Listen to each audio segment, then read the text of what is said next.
भारतीय रियासत महाराष्ट्र के औरंगाबाद में जमात इस्लामी की जानिब से 5 से 10 बरस के बच्चों और उनके वालिदैन की खातिर 2 रोज़ा तरबियती वर्कशॉप का इनेकाद किया गया। इस वर्कशॉप में हर शोबे से ताल्लुक़ रखने वालों ने शिरकत की। ख़ास तौर से ख़वातीन ने इस वर्कशॉप से भरपूर इस्तिफ़ादा किया। बहुत सारे क्वेश्चंस मेरे जहन में थे जो मैं करने वाली थी, लेकिन ये पूरा सेशन अटेंड करने के बाद ऐसा लगा कि कोई एक भी ऐसा क्वेश्चन नहीं है कि जिसका आंसर मुझे यहाँ पर नहीं मिला। तो अल्हम्दुलिल्लाह ऐसे वर्कशॉप होते रहने चाहिए। हमारे माशरे में, मुस्लिम समाज के अंदर इसकी बहुत ज़्यादा ज़रूरत है। आज का जो दिन था, उस दिन भी मैंने अपने बच्चों से मुताल्लिक़ जो बातें सुनी तो मुझे बहुत सारी गलतियों का एहसास हुआ और इस्लाह का रूट भी मिला मुझे, और गलतियाँ जो हुई मुझसे अब उसको कैसे सुधारे वो भी चीज़ मेरे सामने आई। ऐसे वर्कशॉप्स मेरे ख्याल से बहुत बार फ्रीक्वेंटली होने चाहिए। जानते हम सब कुछ है, लेकिन उसके ऊपर वर्क करने के लिए ये रिफ़्रेश होना बहुत ज़रूरी होता है। एजुकेशनल माहिर ने कुछ ऐसे अमली मश्क कराए जिससे लोगों को सीखने में आसानी हो।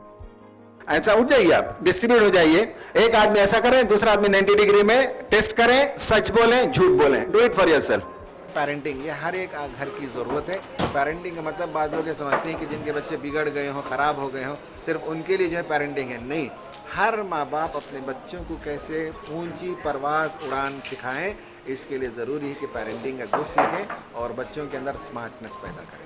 शुरुआत में तो उनको रोज़ाना आधा घंटा 1 घंटे का आदी बनाएं जब तक कि बालिग ना हो जाए, और जब वो कॉलेज जाए तब उनके हाथ में गैजेट जाना चाहिए, उससे पहले गैजेट ना दें। अलबत्ता रोज़ाना घर में कुछ उनको मौका दीजिए 1 घंटे का खेलने के लिए और कुछ और चीज़ों को देखने के लिए, जो मुस्बत चीज़ें हैं एंजॉय करने के लिए, और माँ बाप की निगरानी में हो तो ये सारी चीज़ें होती हैं। हाथ में फ़ोन देकर उनको अलग प्राइवेट कमरा दे दें तो यहाँ से तबाही शुरू होती है। तो माँ बाप की जिम्मेदारी है कि बच्चों को एकदम महरूम भी ना करें और एकदम आज़ाद भी ना रखें, बीचों बीच का रास्ता ये है कि रोज़ाना उनको उससे कुछ इस्तेफादे का मौका दें। हॉल के बाहर किताबों का स्टॉल लगाया गया जहाँ मुताद्दिद मजहबी और इल्मी किताबें मौजूद थीं।